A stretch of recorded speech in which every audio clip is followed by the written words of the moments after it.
Stinky Popcorn Boys. We watch movies and eat popcorn.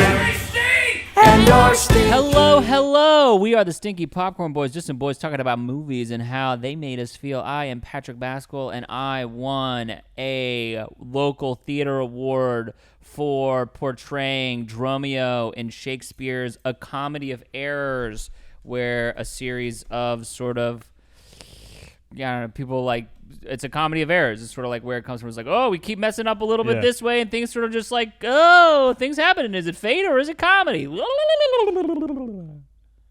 That's you? That's me. And I'm John Gilardi, and I'm just trying to get off this damn train. Whoa! Oh, which touches on the movie's length, I think, for me. Okay. Yeah. But we watched Bullet Troin. What the hell? We watched Bullet Troin. We watched Bullet Troin. Hello, we watched Bullet Troin today. Man. We are here in person, talking to each other, looking at each other. I am staring at John, making him uncomfortable. I'm just like looking at Bullet Troin. Bullet Troin. Yeah, I don't know who it's directed by, but it's a star-studded cast ensemble type movie of like David Leitch, the guy who he directed Deadpool 2. He's sort of he's like the stuntman turned director. That's cool. I think he is part of the team that did some of the John Wick stuff. I don't have my phone on me, and I don't have my computer in front of me to like look it up, but I'm pretty sure that's correct. If that is correct, that's interesting because choreography and stunts were like there, and they tried, but it didn't seem super crisp. Yeah.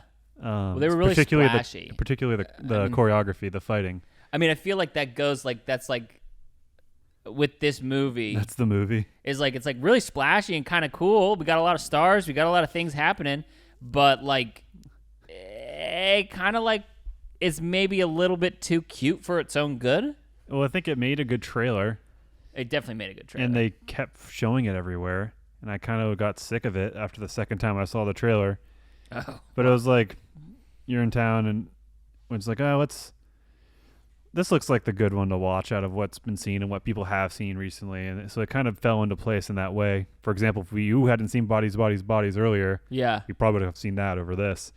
But, it was fine. It was a fun thing, but going into it, I was already kind of over it from the trailer. Oh, wow. But, I didn't know that. But then, I was like, okay, this should be fun. I expect this should be fun, and it was. I think there's a lot of issues I have with it. There's a lot of eye rolling with it, and that's what we're here to talk about. Yeah, I feel like they had a lot of fun making it. Yeah, which you can tell, and that's part of what carries it enough for me to just be there to have a good time and watch. It's also interesting to me too because. And again, I don't have my computer or phone in front of me this time, but I don't think that Brad Pitt's Plan B company, I don't think that he produced this. Yeah. I think that which is interesting now that he's, as we learned last night as we were looking it up, Brad Pitt still looks good. He's 58 years old. He's 58 years old. He's 58 years old, and man still looks good. Yeah. And it's interesting that he did a movie that he wasn't the producer on at this stage in his career, probably just to be like a movie star on it. Yeah. Just to have fun. Like to show up and do the job instead of like worrying about other things rather. And it probably having fun. Because again, probably it's sort of built off of or possibly built off of like the relationship that he has with Ryan Reynolds. When Ryan Reynolds was like, "Yo, dude, want to come be the Vanisher on Deadpool 2?" That David Leitch, I don't know how to say his last name. It's Leitch. That he directed, and so it's always interesting to see like the way that the relationships are built in like that small. It's like, hey, that dude just let me come on and play a cameo for a day, and then he like reaches out to Brad Pitt. He's got a relationship with Brad Pitt now, and he can be like, "Yo, do you wanna do? I got this script. Yeah. Do you want to do this? Like, this could be fun. This could be fun for you. You don't have to produce it. You can just come in and like have fun with me. Yeah. And you, spoiler alert, are the only one to live too. Yeah. Minus one other character. Yeah. But yeah, I mean, it's Brad Pitt is a joy to watch, which could be considered lame for how popular and much of a star he is. Like as an unoriginal, I guess as an unoriginal thought or thing to say. Yeah. Or like, I don't know. Even Tom Cruise has like superseded, or just like it's fun to watch him. Yeah. I'm trying to think of like, I don't know, like maybe Chris Hemsworth. He's fun. He brings a flair to Thor or whatever. But it's yeah, like, but I don't know if it transcends Thor. well, either way, I don't like to watch him do his job. Yeah. I guess as much as I like Brad Pitt, and different levels. But I'm just trying to think of like hunks, I guess, that transcend. I feel like genres and the stuff, only but- person that I can think of that is like that is Benicio del Toro. Because for Yeah. me, he doesn't have to be in a good movie, but I'll watch Benicio del Toro do something in a Yeah. movie. Yeah. Because he's just Benicio del Toro in it, Mm-hmm. you know? And it is sort of like that old movie star quality. Like Tom Cruise, You seen The Way of the Gun? no. It's really good. Benicio del Toro and It's a relatively recent movie, right? not relatively. Like maybe 2015. It's the guy that married Reese Witherspoon and they had the kid together. Oh, that is an old movie. The Way of the Gun with Ryan Philippe. Yeah. Yeah, that's like a 1999 movie, I Yeah. think. That's a fun recent Benicio del Toro movie. And Yeah. then Sicario, of course. Yeah. But yeah, I mean, it is like really fun to watch that old man be incredibly handsome and do his like handsome old man things. Well, he's like a good example of aging. He's aging very well. And I don't know who he's getting done, but it works really well. But he's aging well, but he's also have embraced his age where he doesn't mind getting grizzled looking, Yeah. where Tom Cruise hasn't. Well, And I so mean, I think there's a 2-year age gap between them, but I think he's doing it best. Tom Cruise is doing it very well, enough to get by. Like no one's really. It's not embarrassing yet for him. I guess, however Tom Cruise looked at the Top Gun premiere whenever that was coming out, like it's like it really feels like he had been market testing his age because we hadn't seen I think the last thing we saw was the basketball game, the baseball game Yeah. in San Francisco when his face was like clearly swollen, maybe he was on antibiotics or something, and is like, what's going on? And then he sort of dropped off the face of the earth for a little bit, and then he I'm sure there's images of him like doing the various filmings for the million different Mission Impossible that he's doing, but then he came out and he had this it just felt like it was like a market tested. This is the best way to make Tom Cruise embrace his age. it's the best way to make me look now. Yeah. After years and years and years. There's even the spot of the fact that Top Gun had been filmed X amount of years ago too. Yeah. And then that he had aged over a pandemic essentially. Yeah. But of Brad a Pitt has difference. done a good job. Yeah. I mean, again, To be fair, genetics and millions of dollars will. He's 2 years younger, but yeah, still. Yeah. He's 58 years old. But, genetics and millions of dollars yeah. will really smooth out a lot of those things that maybe would add stressors. Yeah. Yeah, that's true.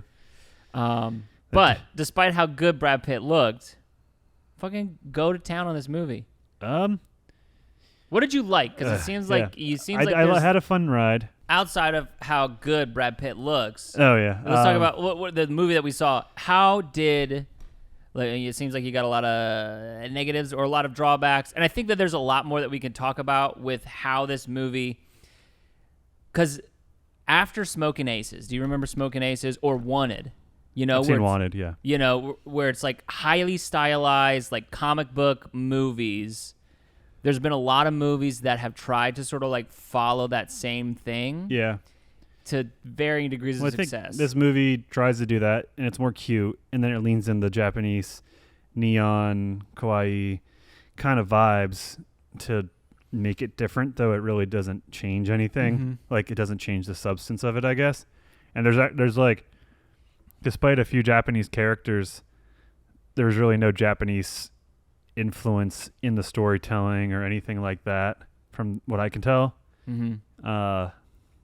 It's truly just an aesthetic, that they could lean on, and I could I could be missing something too. And to be fair. place. I think that, I mean, we could look it up, but I think that the writer, I mean, again, I don't know, but the writer has a, like a Polish or like Eastern European block name. You know what I mean? Yeah. So, I don't know. It is an interesting mix where it does sort of have that. It feels like it's been droppered. Like it's like, oh look, we're gonna take this thing and we're gonna take little elements of all these different. Well, like, the bullet train's very much a Japanese thing. Yeah, and that's cool. But there's like, but the father son that are Japanese could be anyone. Yeah, you know, it could be Italian mob thing. You know, like there's nothing inherently drawn to that. It's just it could be reversed. It could be Russian men. Yeah. Who then like a Japanese man or Japanese woman took over the like Russian mob. Exactly. Like you could easily flip it. There's nothing. Yeah. There's nothing. I think what you're saying is like all this is to build up that the movie's depth isn't there, and I think we touched on it briefly. But the movie is trying, like, it isn't trying to say anything, but it keeps saying something. Yeah. Which is really annoying because it's so repetitive, and like Brad Pitt's character is essentially someone who's going to therapy and is kind of like trying to work on themselves, and they're pretty like gung-ho about it, and they're like the lessons they've got, and they're trying to like kind of put that back out into the world, like with sayings like hurt people, or like, you know, hold on, let's talk about this, is this really what you want, like just like good behaviors, I guess, in essence. But it's just like it's so beat in. And then there's a thing about fate that's always pushed as well, and like there's a character who's lucky and like things just work out for her, and then Brad Pitt's character is unlucky, and they call him Ladybug as ironically because ladybugs are lucky, but then we learn ladybugs are lucky because they take all the bad luck. But it doesn't say anything. It doesn't go anywhere. There's no, and it doesn't need a lesson. It really doesn't. It can just be a fun, stupid trained spy whodunit movie, which it doesn't even do that well. But to keep that going on. We're supposed to talk about what we liked about it because I thought you asked me what I did. No, I know. I was really cyclical in how I was trying to get to the question. I distracted myself. Yeah. But you're right. Talking about droppers. Yeah, I know. It's like, anyway. But let's just talk about the negative, I guess, because that's where we are right now. But it can just be a fun ride, but it isn't, or it is, but it's trying to. It's just throwing around all these other things really weirdly that I'm confused because it doesn't come around, and it just gets annoying. It's repetitive. The movie feels longer than it is. Mm-hmm. We saw this at the Alamo, and the Alamo, they always bring the checks out when it's 40 minutes out roughly. And when they brought the checks out, I was like, fuck, there's 40 more minutes of this. Like I forgot about that. Yeah. When I saw that, I was like, oh, 40 minutes? Come on. Yeah. They did a lot of sort of like weird cyclical things, and especially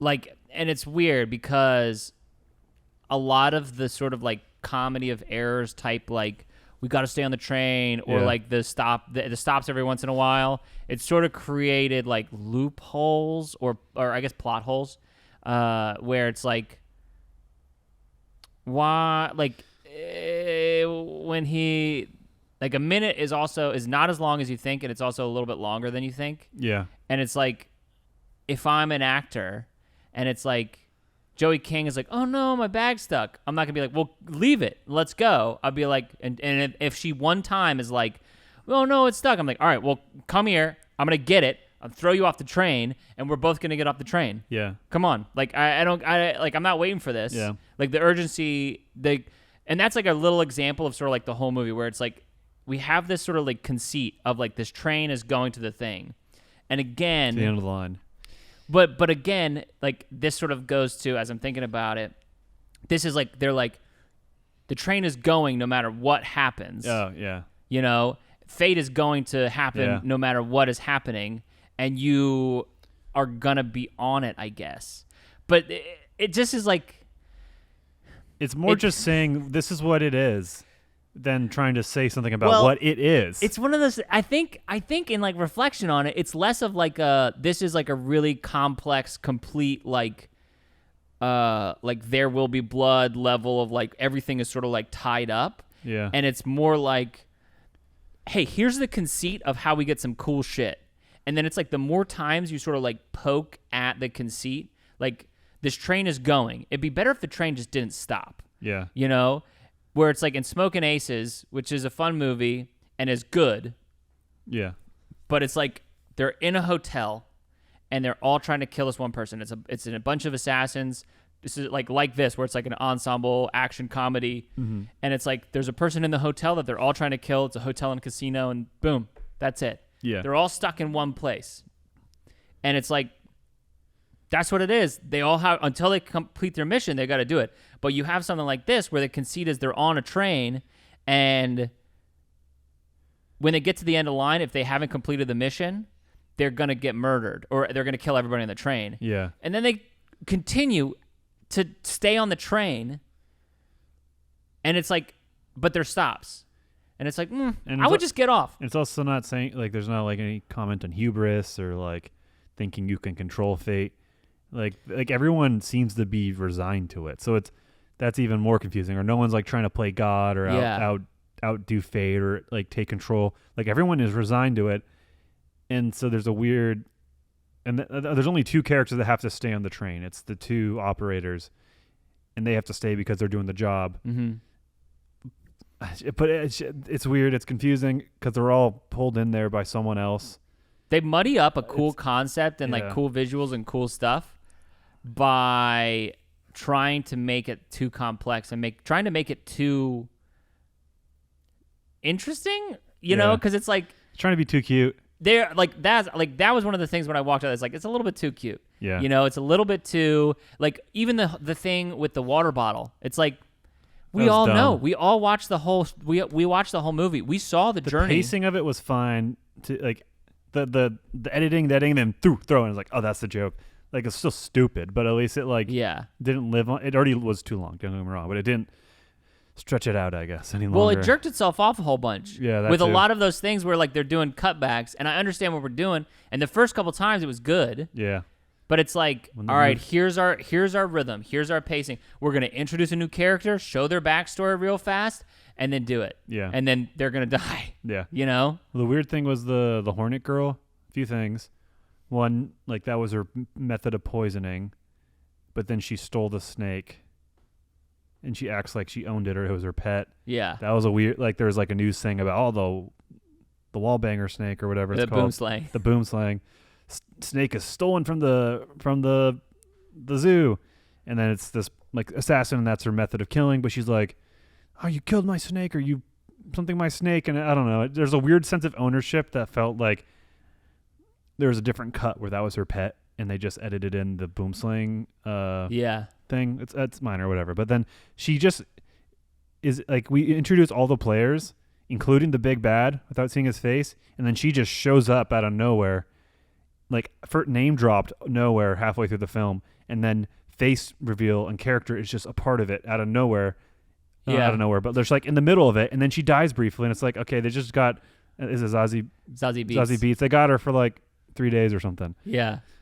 Well, and that's too. We talked about to shoot. We talked about this a little bit, but it's like it kind of did feel like this is a movie that they like rewrote for plot holes, like somewhere in the middle of it. Yeah. Because there's that bit where it's like where I talked about how there's the fight scene on the quiet car that people only interact with them in the quiet car. Yeah. They're being relatively loud. Like it's a cute fight where they're like, oh, we're doing like little like. And then they got the Karen. Yeah, and then they got the Karen who's like, shh. Yeah. And it's like, that's the only time, but there's clearly people throughout that train car, on the quiet car, and they're like making a little bit more than no noise. Well, it's the same thing as the John Wick subway silencer shootout. It's like, come on. Yeah. But then... even if we pretend that guns are actually that quiet with a silencer. Yeah. There's still... Or... people are up their own ass walking around on their phone, whatever, fine. But not that much. Yeah. I don't know. Well, and then later in the movie... It's the same in the quiet car, too, which is fucking quiet. And they're grunting and punching and shit.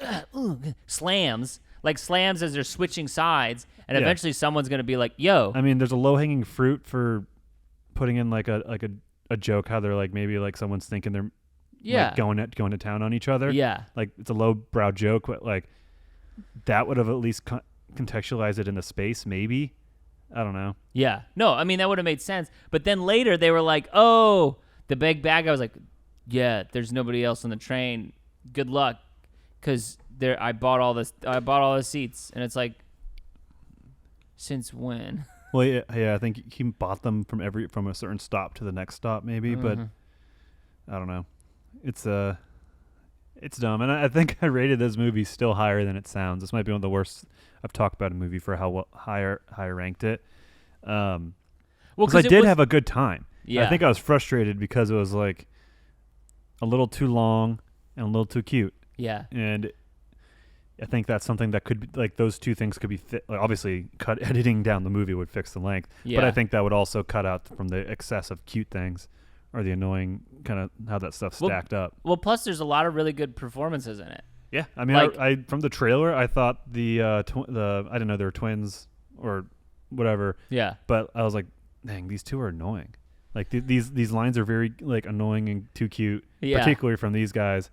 And then when you start watching it, the whole Thomas the Train Engine thing is like almost too cute. But I don't know, I like those characters actually way more than I expected from seeing the trailer and how it started off. Yeah, and Aaron Taylor Johnson is a fun person to watch. Also, he is fun. I wish he was in more things. Yeah, I wish he was in more things in recently? Big way.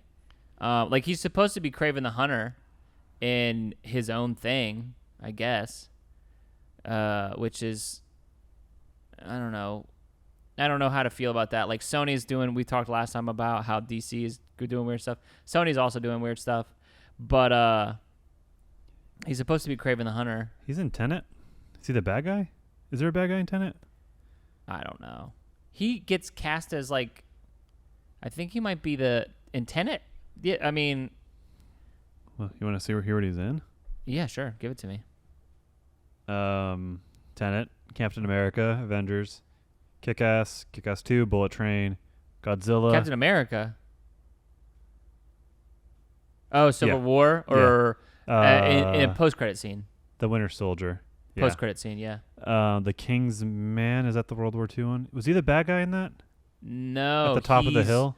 He's like Galahad or something. Oh, yeah, he's in that for a second. He's in that for a second at the end. Yeah. Kind as of a weird, unearned appearance. Well, he has a bunch of those. Yeah. Like, because I do think I remember him in Tenet, where he's like Kenneth Branagh's henchman. Yeah. Or something like that. Weird. Or something weird where it's like, is that Aaron Taylor Johnson? He's an Aaron Carina, the illusionist. Uh-huh. Snoggling. Outlaw King, Nowhere Boy, Shanghai Knights. Savages. Now he's young. That you're talking about young stuff now. Yeah, but Savages was fairly recent. Yeah. Some like movie called The Wall, an American Sniper. It's like a long war movie. Him and John Cena together. What? Interesting. Aaron Taylor Johnson. What are you doing? You got talent. You got to get better agents. Looks. I'm gonna be honest. Yeah. You just got to get better agents, bud. You think that's tied to his weird wife, pedo wife? Like kind of controlling his career or something? I don't know. I mean, it could be sort of stemming from that. Like where maybe, and also there could be stuff that we don't know that he's like hard to work with. Yeah. You know, despite how like sexy and good he is on screen and how he looks, it's like he could be sort of like Shia LaBeouf with less talent. You know what I mean? I mean, do you think Brad Pitt at this stage of his career would work with someone who's a pain in the ass on a movie that he's not producing? Probably not. We're trying to investigate if Aaron Taylor Johnson is a pain in the ass to work with. Probably not, because Aaron Taylor Johnson and him have done a lot of press together and seem to like hang out and be chill. Yeah.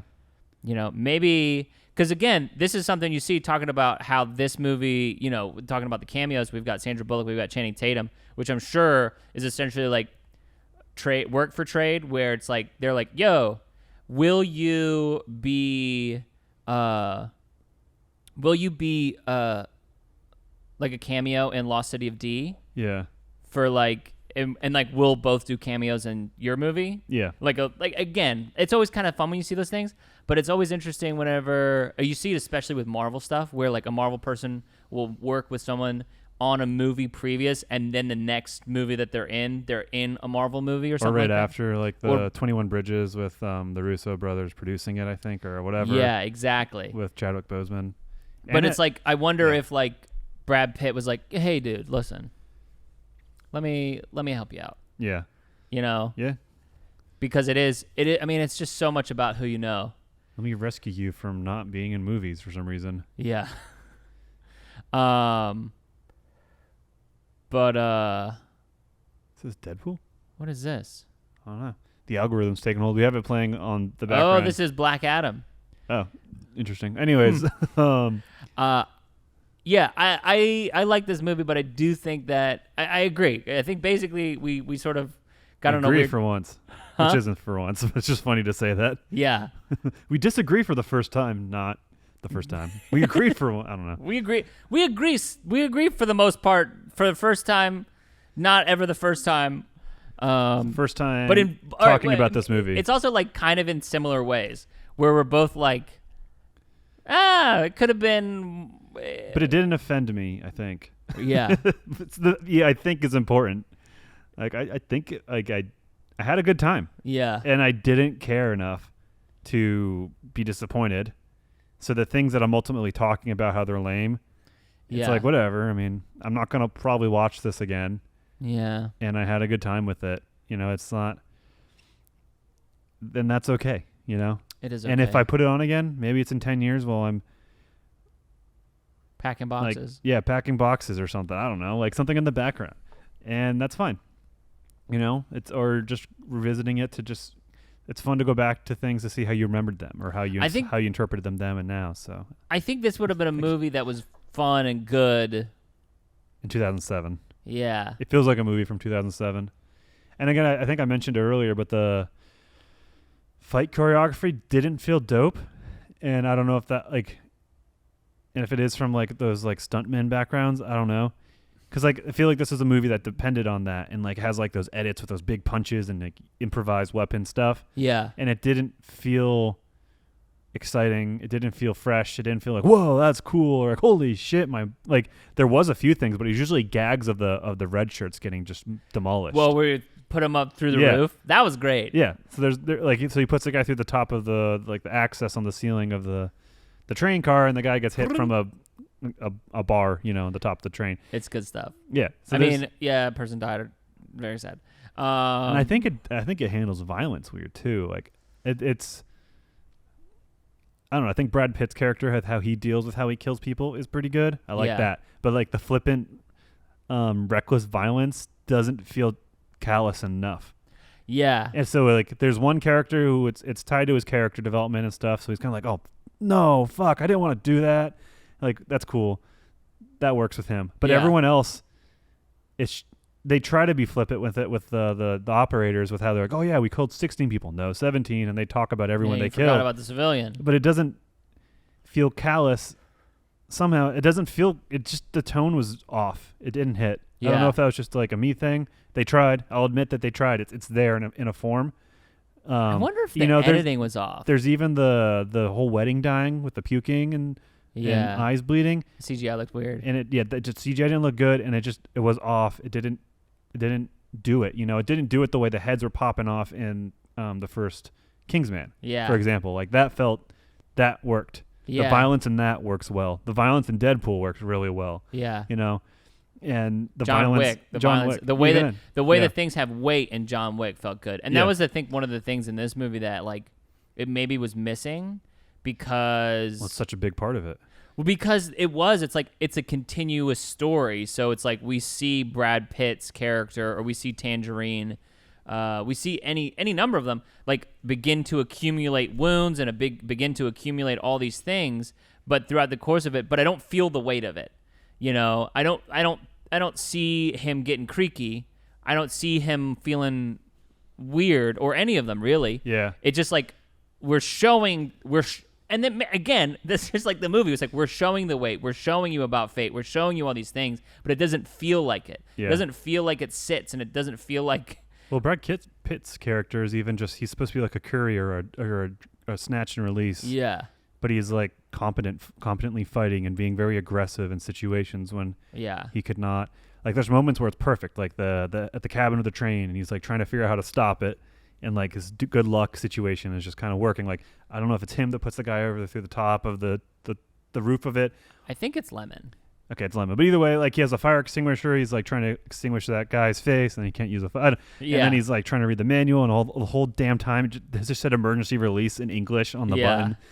Like that stuff works. But then there's times where he's fighting Aaron Taylor Johnson's character, and then there's like the funny bit with the water, but it's like it feels. He's still like, "Are you sure you want to do this?" Blah, blah, blah. But then he throws it, and he's like being very aggressively in control and confident. Yeah. Which doesn't like mirror what we're learning about this guy. Yeah. And then later on, we learn that he's not even a fucking fighting agent assassin. He's just a dude that drops shit off. Yeah. It's weird. It is weird. Well, he is because he's such a good fighter. I don't know. It's tough, man. I like this movie, and I think maybe if he had some kind of anger management, or we saw so many fucking flashbacks in this movie. Why don't we see a flashback of him with his therapist? Yeah, that would have been great if we saw him with his therapist. Yeah, exactly. There's something missing with him, and he's Brad Pitt, so he's the main character. Yeah, whatever you want to call it, he's the main character, and he has the least background in terms of like easily given background moments. He has the least in terms of like dialogue and character development. Background, he kind of has a lot. Maybe not, I don't know about the most, but I don't know. There's a whole thing like I don't do guns thing, and that doesn't mean anything in the end because it's he doesn't kill people. Yeah. Well, I think maybe he did at some point, but he only does snatch and grabs now, or he does. Well, that wasn't very clear, you know. Yeah. And that could be easy. Well, even the fact that it's a lot of like style over substance. Like this is. I think we talked about that with one of our favorite movies, Guns Akimbo, from long time ago, where it's like this definitely falls prey to that and is a better version of that, where it's like this is like very sort of style over substance, you know. But the thing that's it's style over substance, but it's fun enough. But the frustrating thing of it is that it plays around with like, hey, we recognize that there is some sort of substance here. I don't know if we're going to do anything with it. Yeah. And we're going to keep referencing it in such a way that it was like, and we're not going to play with the setting very well we either. get it. Fate. Oh, bad luck, good luck. Like you can't control fate, or you can't like blah, blah, blah. It's like just. Well, yeah. I mean, the whole bullet train thing too. I mean, I guess the name's cool for a movie, but this being a fast-paced train, let alone a fast-paced train in Japan, didn't actually matter. Like, it could have just been a regular Amtrak train. It's not. It just doesn't look as cool. Yeah. So again, that's all. It's all again, substance, it's like a fucking, or it's all styled. It just doesn't look as cool. It doesn't even like the substance behind the style isn't even used. But they have the substance to be there. Yeah. But then they don't fucking follow through on it. But it's, again, I think that, you know, I liked this movie. The things that I liked about the movie are the things like the fight with Aaron Taylor Johnson with the water bit, where he's like, oh my God, I paid that guy to like dress up like me. I don't have any money. Can you pay her? Yeah. And they're in the middle of the fight, and he's like, yeah, I gotcha. You know, it's good. Yeah, fine. Yeah, sure. Oh, it's 10 quid for that bottle of water. Yeah. So it's like, all right. And then like when Zazie Beetz is having her like moment of glory, and she's like, if I get you with that, he's like, I know. And it's like, that's a pretty good bit. Yeah. You know? And like her performance was even like nice and nuanced, where she was kind of like a mad scientist. Yeah. Which was fun, but it was just so brief. Yeah. Just whatever. I don't know. It was like there's a lot of good pieces in it, but it just like the sort of like constant cutaways and always sort of seeing what the background was, and just like it falling into its pattern super easily. Yeah. Was like sort of frustrating. Yeah. You know. Well, I think that's the pacing issues abound too, and it was like there's no sense of progress. Yeah. And the deaths were very weirdly paced, where there was no cadence to it, or there's no cadence to like the assassins getting offed or knocked off. Yeah. In any way where you remotely even start to get the idea that they're all here to kill each other off. Yeah. And it's like the big bad says it, and you're like, oh well, duh. But also like, I didn't see it coming, not because I am an idiot, but because you didn't show me that it was coming. Yeah, and it Like- wasn't paced well. Which again feels like they're writing the movie as it's happening, where they Yeah. like, oh, we got to sum up why everybody was here. Like someone was like, hey, like they gave notes on a cut, and they were like, hey, why are they all there? Yeah.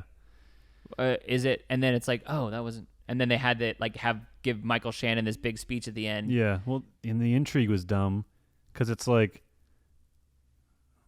the smoke and mirrors is like, oh, the Hornet's the one in charge of the poison. The poisoner is the one, is the Diesel. From the very beginning, Yeah. right?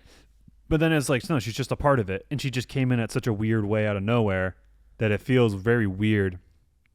And then at that point, there is no intrigue anymore. There is no whodunit. Yeah. It's just we're waiting to get to the fucking climax, which we just get to in a linear fashion, literally, because we're on a train, and we get there, and then the climax happens, which is just an action sequence of 20, 25 minutes. Yeah. And then the whole fucking reason we're here, or part of it with the little girl assassin, is like you forget she even exists because And she somehow walks she off. survives the train crash. And then she gets killed in a weird way that kind of comes back in the post credits, which is a weird way to do it. Yeah. And like that was kind of cute. That was a cute thing that worked. Yeah. I guess. But like, it's funny for something building linearly. It didn't do it clearly or well, and I think that says a lot. I think what this is us enjoying this movie and having a good time seeing it. And now we're talking. And about now it. we're like, but it's like it could have been so much more. And I think that's like we're trying to figure out why we didn't like it more, because a lot of the pieces are there. Aaron Taylor Johnson and Brian Tyree Henry as Lemon and Tangerine kill it. Great. I actually really liked them a lot. I thought that their relationship was really good. I like how they did Yeah. it. Brad Pitt, always a pleasure to watch, killing it. Great job. You know, the fucking cameos from Channing Tatum and Ryan Reynolds. Yeah, great. Great stuff. Good stuff. Love it. I love Michael Channing Tatum cameos. Is something I've learned. Yeah. He's great at them. I don't know why. Like his movies are fine, but you know where he really shines? In his extensive cameos. Yeah. You know? The best one is This Is the End. Yeah. He's in the good suit. Hey guys. Channing Tate Yum. Yeah. He's like, oh, I get up all in that. It's like, yeah, he does. Yeah, he does. Well, I love what they were like. Yeah, like he just went all in. Like we're like, Channing, you don't have to be on all fours. Like you're wearing a mask. It can just be any kind of dude. He's like, no, dude. I'm gonna do it. I'm ready. He spent 2 days doing that role. I mean, listen. He just seems like the type of dude who's like, fuck yeah, I want to play with my friends. Yeah. But it's like, you know, there's so many good pieces that work. Like Michael Shannon as a Russian guy, as the Russian mob boss, great stuff. Yeah. You know, even Joey King had a fun thing as like her little puppet master for a second there. Yeah. You know, the father and the son, I unfortunately don't know their names off the top of my head, and I'm not going to even attempt to try and pull it up in my brain. But they were great too, and I love seeing the older Japanese dude. Whenever I see him, it's like, I love that guy. Yeah. And Zazie Beetz, like it's like every part of it, it's like I like this. Yeah. But it falls short of the promise and the potential that it has, even within its own self. And I wonder too, it's like if it was. I think it needed a twist. I wonder if it was like editing, because there was one thing, and I almost like poked it. We were watching in the Alamo. There was a cut into the song in the fight that it's like they waited, like there were weird cuts. They didn't cut on like the downbeats, like how John always gives notes. Is like cut on the downbeat. Here's the thing. It's like this, and I'm like, yeah, all right. Now it's like sort of like, but we just kept missing the obvious place to cut, and you've got so much footage of these cool fights to cut, and like if you're gonna cut it and make it stylized, cut and make it good and hot and sexy. I wonder if that's the stunt guy in the editing room over the editor's shoulder. Like, no, I want this now. I want it this way. And the editor's like, well, this is what's no. I want this. Yeah. this way because that's how I choreograph. I don't, you know what I mean? Yeah, I know. But it's like the shots in slow motion. We can kind of like speed it up and put it down wherever we want. Yeah. You know, we're not gonna miss. No one knows. Yeah. Also, there's so much like CGI in this shot that it's like. Yeah. One thing that was technically not awesome is some of the like CG5, the blood and the gore, the CG5, the CGI, and the blood and the gore and all that, because that fit the movie's tone. So that didn't bother me, even though it wasn't great. It fit the movie's tone. It was fine. Yeah. Because like when we walked out, some guys were like, "Oh, the CGI, it wasn't great." I was like, I mean, there's more special effects. Yeah. And the special effects were just what they needed to be. Like, you know, it's whatever. So that's like a weird backhanded compliment to the movie. It's like it wasn't great, but it also, I mean, it's the same way in like John Wick, where it's like, it's not about how good the like special effects is. It's about moving through as fast and as hot and sexy as you can. Mm-hmm. You know, like that's one of the things that makes the John Wick stuff good. Yeah, I don't know. I think that's just what this podcast is us trying to figure out why we didn't like love this movie, because all the pieces are there. It's like you have a good dish or anything, you're like, man, I really should like this. Yeah. But it's not my vibe. No, I mean, all the way. In terms of the good, it was fun. The pieces are there, even if they aren't put together well. The pieces are there for me to have the good time and enjoy the things I'm seeing. It's like I don't know if I can pick out moments for sure, but in terms of like things that make the movie or the thing, like, you know what I mean, the characteristics, the motifs. Yeah. You know, I don't think there is a single thing I liked as if that makes sense. No, it makes sense. And I think that's too, is like, I guess sort of like the end of the day, we're doing a movie podcast and it's kind of like, well, should you watch this? Should you see it in theaters? We've gone through that a couple times.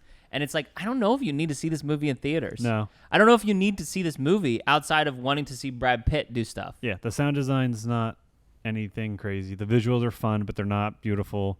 The music doesn't blow me away. Yeah, you don't need to be in there to feel the blood pumping beats, you know, whatever. Like, it's not necessary at all. Like, this is a good movie to watch stream or rent it for a few bucks. Like, I think straight up, that's where I put it. And I guess I don't know. Like, we could just regurgitate the good moments, but I think we've touched on them enough. Is there anything the good that you want to share as I pull up the Rotten Tomatoes? I mean, the good that I want, like, there's the construction of the story is fun. Like, again, I did my like segment into the comedy of errors where it's just like, yeah, that's always sort of fun. But I think there's better versions of this movie. And I really think that like the reason you see this movie is because you want to see Brad Pitt do stuff. Like, you know, Brian Tyree Henry and, you know, Aaron Taylor Johnson are great. But really the reason you go to see this movie is to see Brad Pitt do stuff. Yeah. I mean, I'd say he's the main character, and then they're pretty much main characters too. But they're filmed very much as part of the ensemble. And it's like, I think that's just an example of the movie not knowing what it is. Mm-hmm. Because the other assassins, including the girl, Joey King. Joey King, yeah. Her character. The Prince. Oh, yeah, the Prince.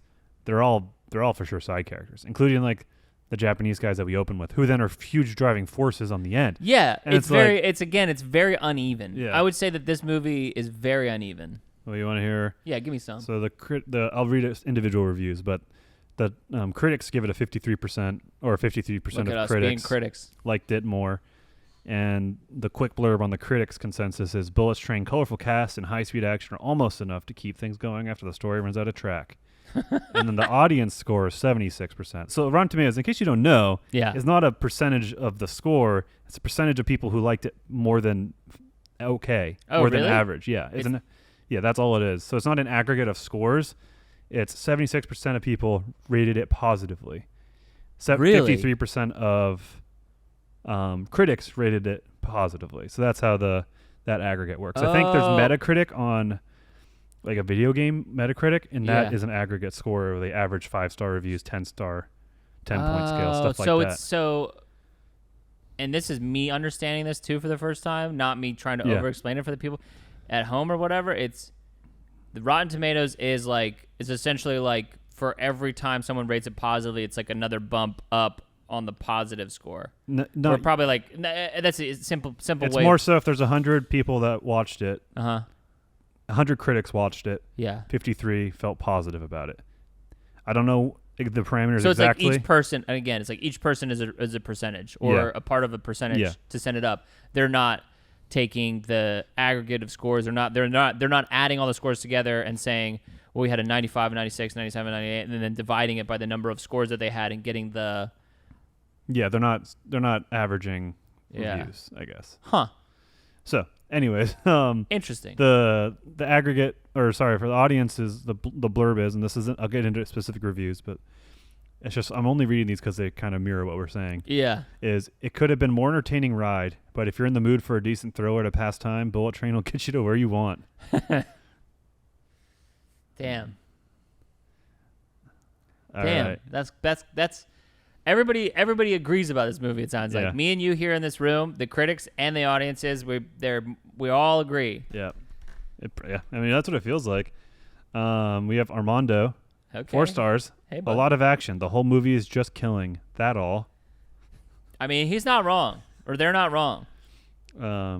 Virginia, or Virginia. Virginia missing a letter.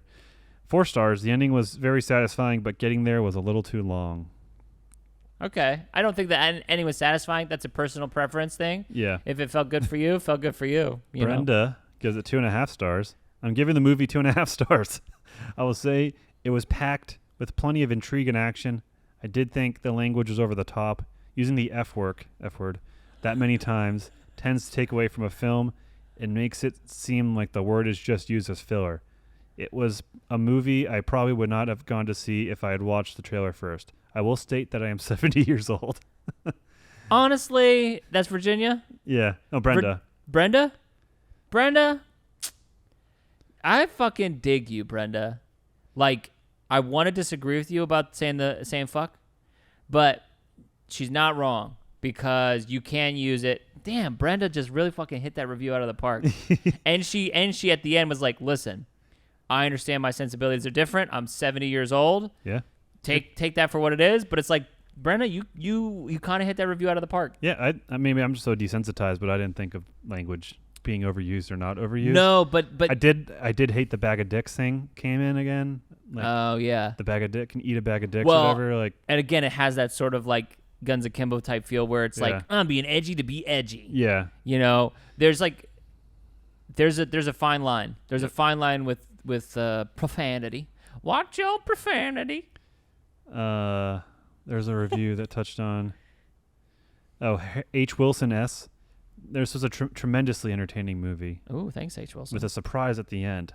There was an overuse of language which did detract from the film, Oh. but I would recommend it. So these are 2 reviews. Oh, I didn't even think about language as far as the thing. Like it took until Brenda like pointed out. I was like, yeah, it did sort of like play fast and loose with that. Here's an interesting one. Okay. Sorry, go ahead. No, it played fast and loose with the language in a way that was like, oh, we're being fucking naughty. We're Yeah. being fucking dirty over here. Freaking naughty. What's We're that being from? some fucking nasty boys. But it didn't catch me. Like I thought it was okay. I thought it was more the weird video game writing, like the bag of dicks or Yeah. whatever. I don't Do it again. Do another one. Talk about say bag of dicks again. bag of dicks. Oh! This is from Tony. 4 stars. I like that the writers included many of Japan's customs and that there wasn't a lull in the action. Sort of Quentin Tarantino meets Japan. Huh. I don't know a lot about Japanese culture, but I don't either. But I've experienced enough, I think, and I've watched like enough. I don't know, like I'm not under a rock, you know, and yeah, I didn't see anything. I didn't see a whole lot of it. No. Like this, you know what this felt like? This felt like an AI wrote a Quentin Tarantino movie. Yeah. Like, because it's not a Quentin Tarantino movie. It's not complete enough, and it moves too fast. We don't sit with any of the characters long enough, really.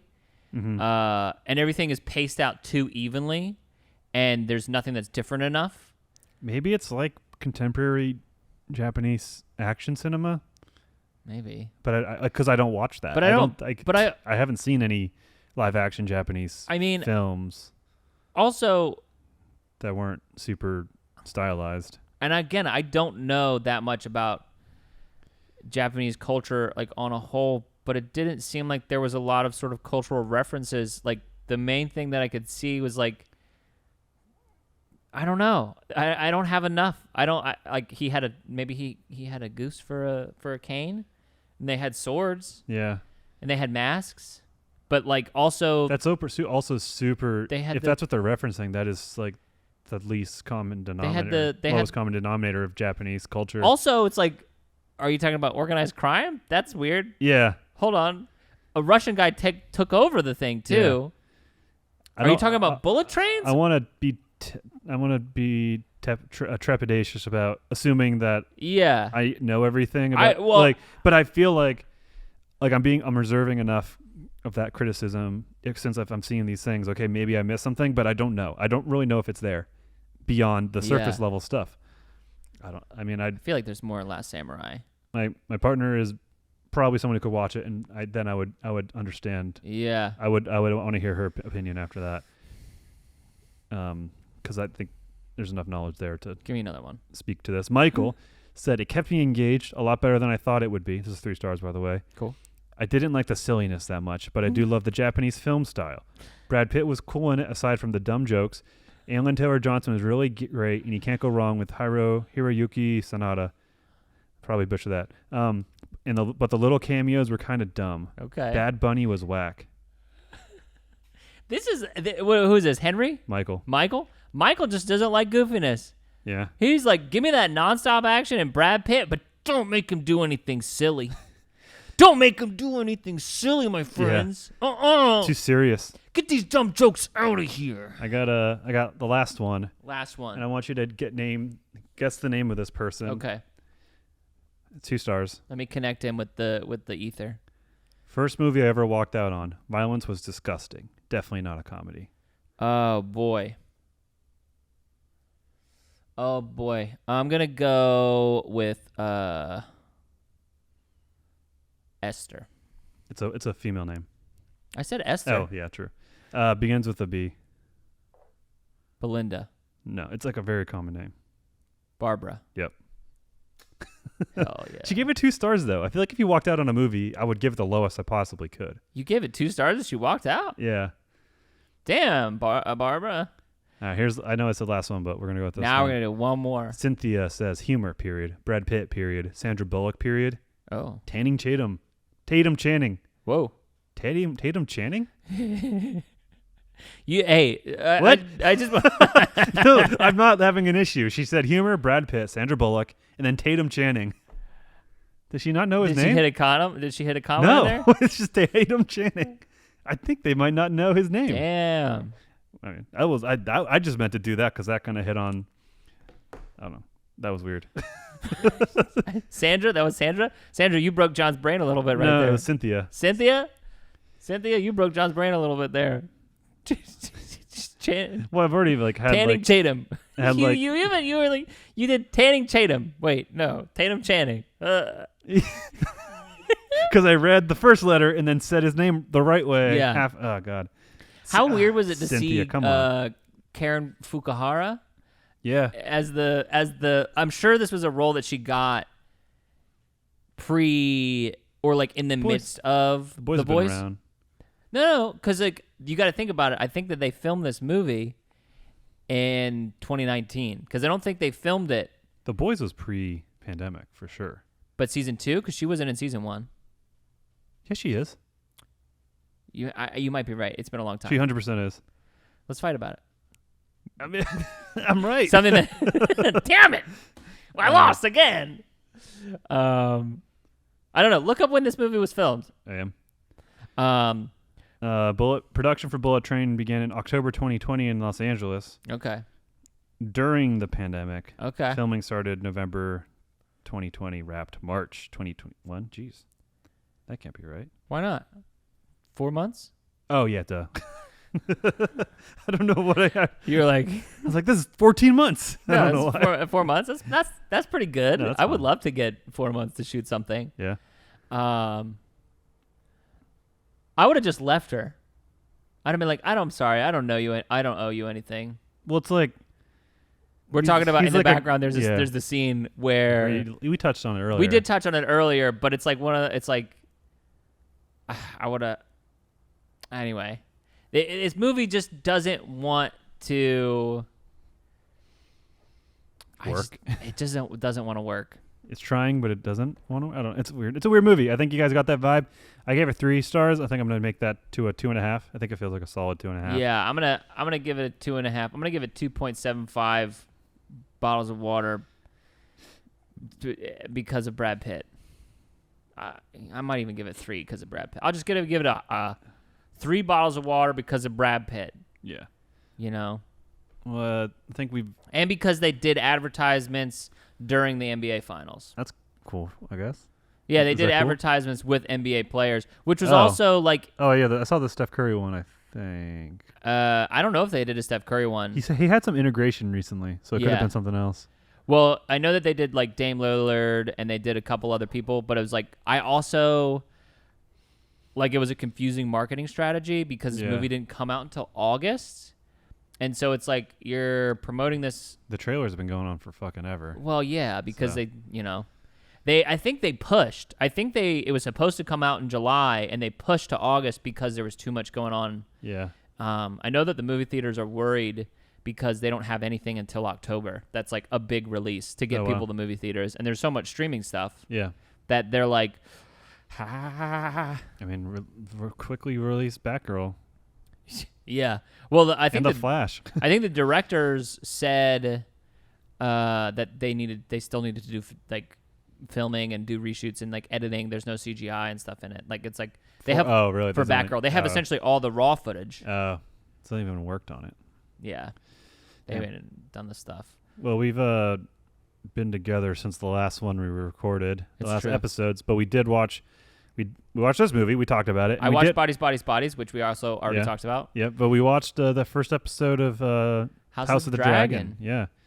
And I am an apologist, and I'm happy to be here and loving eating everything up. And I'm already itching to rewatch the Game of Thrones. I am... As much as, to be clear, I hate the last season. It's a fucking travesty. And the fact that they're trying to tie things in now is dumb, and that's probably what you're going to say. Yeah, well, and John is an apologist and is excited to be here, and I am, I've been burned and hurt before, and I am upset that it's like if you get back with somebody and they are great, and like all the new things are good, and you've like learned and you've grown together, and then they're like, by the way, I'm still going to do one of the biggest things that you hated. I'm still going to do the red flag. I'm still going to do one of the red flags that you like left me for. Yeah. But please trust me. And it's like, this time it's going to work. And it's like, fuck, I swear to God, I already know it's not going to work. Yeah. Because we already went down this road. I will say, the only reason...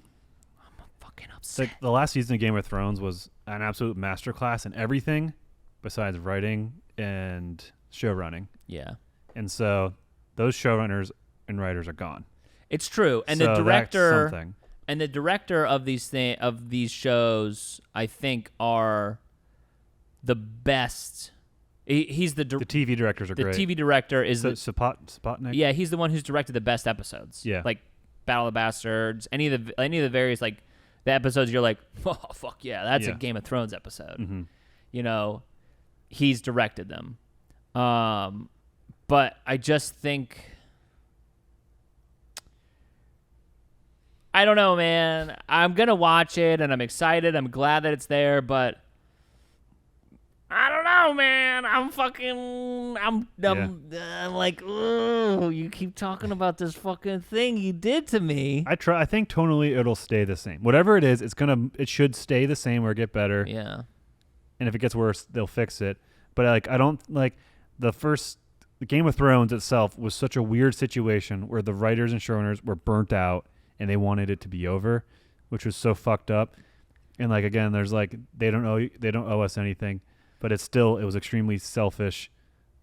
Yeah. In that, regardless of that. Well, and I'm not saying they own anything to the fandom or blah, blah, blah, blah, but it's like, I think it's selfish to the brand, the franchise, HBO. And I think it was faulty of HBO to trust them. And but that's like, what are you gonna do, you know? But it's still like, I don't know. those guys suck for that. I think that it's because really they just should have said, hey, we need to be done with this, because it feels like, and I think there's been a lot of talk amongst people who read the books. I haven't read the books, but there's talk amongst people who read the books that it's like George R. R. Martin hasn't written the books because he's written himself into a corner now. Mm-hmm. Where he's like, now he's got to figure out how to get the pieces back together to tell his ending. Yeah. And I think that they found themselves in a similar situation where they did, and I talked about this last night with you in my expulsion of anger. Yeah. Where I was like, they built up this big thing and then solved it in an episode. That it really should have been a whole season of this thing and then another whole season of the aftermath. Well, the resolution also wasn't earned. Yeah. Like none of the, like, they didn't follow through on any of the things that they had established in the previous seasons. Like Yeah. John and Danny didn't matter. Everything with John didn't matter. Everything the with fucking Danny, White Walkers didn't matter. The White Walkers, Danny didn't matter. Like all that Tyrion, fucking deep old magic shit didn't fucking matter. Tyrion kind of barely mattered. And then Bran Stark, he mattered, but he... Oh, him being the four-eyed raven or three-eyed raven. He didn't get the love Arya did. And there's a weird fixation the D's had on Arya and Maisie Williams. Yeah. That ruined the show. And that's not a knock on Arya or Maisie Williams. Arya, the character, Maisie Williams. They're just doing her job. But however they viewed her and thought that the world viewed her and the character, ruined the show. And it's very weird. They have a fixation on her, and you can tell with the after episode interview shit and all that kind of things. Like you can tell, it's without a doubt. And the way that she's given the screen time, like the main characters are Jon, Dany, and Tyrion. At that point, but for them, no, like the whole way through, the story's their story. Yeah. But to the D's, Arya's also one of them. And they can write her in like that. That's cool. But you can tell she didn't fit in the resolution. They have to earn it. Yeah. And she earned other things. Listen, like fucking kill Cersei. That's what you've been doing. Or get to that point and don't do it. Have that weird end of The Last of Us 2 thing where you're like, fuck it. I'm not like, I'm done. I'm not going to live in vengeance. That's an old annoying trope. But her resolution was, or do it, and then she didn't get there, right? Because she the Hound fights the Mountain, and then she gets out, right? Mm-hmm. No, because her big thing, and again, everything is resolved before things. So they couldn't even get her right. Like they couldn't even get her right, who they loved or whatever. Yeah. And it's like, oh, we got her to kill the Nightmare King. Not right. That's White Walker King, whatever the fuck. Yeah. Nightmare King is a reference to Critical Role. It's okay. I knew exactly. Everyone knew what you meant.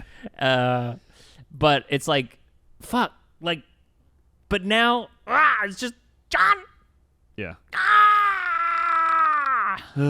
But I will continue to watch it. Yeah. I probably won't keep up with it. I'll probably watch it in bursts. Yeah. I say. I'll keep up with it, and I say that, but I will end up.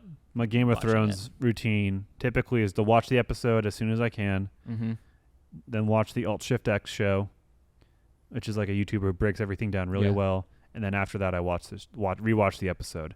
That's nice. And that's like my Game of Thrones tradition, which I haven't done since you're in town, and I'm not going to make you watch it again and watch a 45-minute breakdown of this show by this weird Scottish dude or Welsh dude. I don't know. I would do it. I love history. I love storytelling and stuff. But I'm just burnt. I'm just burnt, dude. I'm just burnt. I've still got sunburn from the last time. I go back to Star Wars. I go back to Game of Thrones. I'm a you like, I'm the kind of person that you love me and you've said you've looked out for me, but you've done as much as you can. Yeah. I'm making an abusive relationship. Yeah, you're in an abusive relationship with these content. But I keep coming back, and you guys, you've done what you can. Yeah. And hey, like, we told you. We talked about it. I'm here for you anytime you want to talk about it. I'll support your decision. I'll do everything I can to push you out the door myself, but ultimately you got to make that call. You have to make the decision yourself. I'm like, nope. I'm staying in here. I'm staying here. Well, this has been a blast. It's been a blast. It's been a blast. It's been a Troin. Tanning Chatham. But it's always good whenever I get to come in here and spit at you in person. Yeah. It's easier to back and forth because online it's like, all right, I think he's done. And then like you just kind of go on a string. Yeah. I could look at your mouth. Yeah, exactly. And kind of pick up the body language and cues. But stare at you. Yeah, well, we appreciate you. Thank you guys so much. We still got some shirts. No one's bought the shirts since. Buy the fucking shirts. They're $10. They're on super discount or something. Maybe I don't. If you buy it, I'll put something else in the package. Yeah. If I see an SPB, I'll put something in the package. I'll kiss you. I won't. If you want a kiss. No. We can put lipstick on and kiss cards. Yeah. I'll kiss some cards for people. Make sure you have a good time. Talk to your friends about their problem going back to intellectual properties that have betrayed them before.